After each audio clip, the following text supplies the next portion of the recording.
আসসালামু আলাইকুম ওয়া রাহমাতুল্লাহি তাআলা ওয়া বারাকাতুহু। আপনারা যদি শান্ত হন, আমি কিছু কথা বলতে চাই।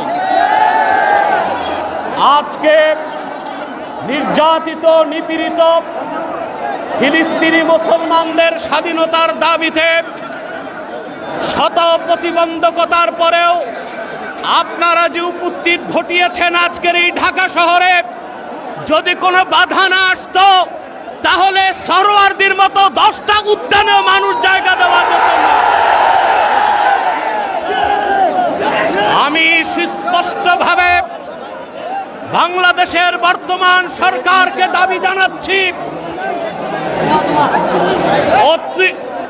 কোনো পরোয়া করবেন না, ময়দান আমাদের হাতে। কথা বলতে দেন।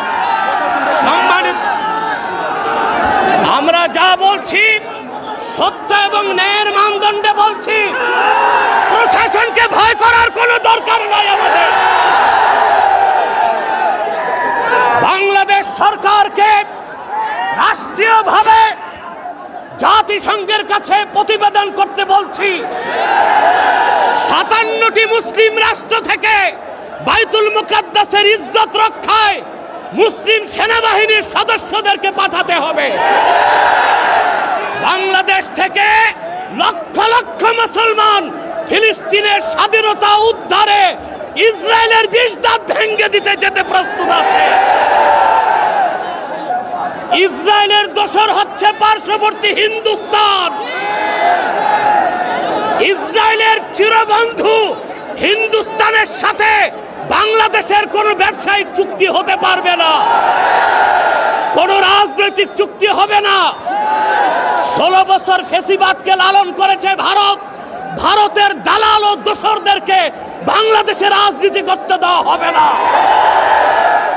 আমি তাহরিকে খাতমে নবুয়ত বাংলাদেশের পক্ষ থেকে আপনাদের কাছে একটি আবেদন করছি।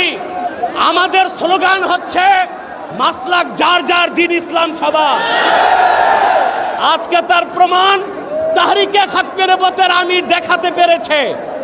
সম্মানিত সুধী, আমি একটি আহ্বান করছি, কুখ্যাত কাফের কাদিয়ানীদেরকে রাষ্ট্রীয়ভাবে অমুসলিম ঘোষণার দাবিতে সকল মাসলাকের মুসলমানের নেতৃত্বে তাহরিক সরওয়ার দিতে বাংলাদেশের ইতিহাসে বৃহত্তম মহাসমাবেশ করতে চায়। কারা কারা প্রস্তুত আছেন হাত তুলে দেখান। আখির দাওয়ানা আনিল হামদুলিল্লাহ।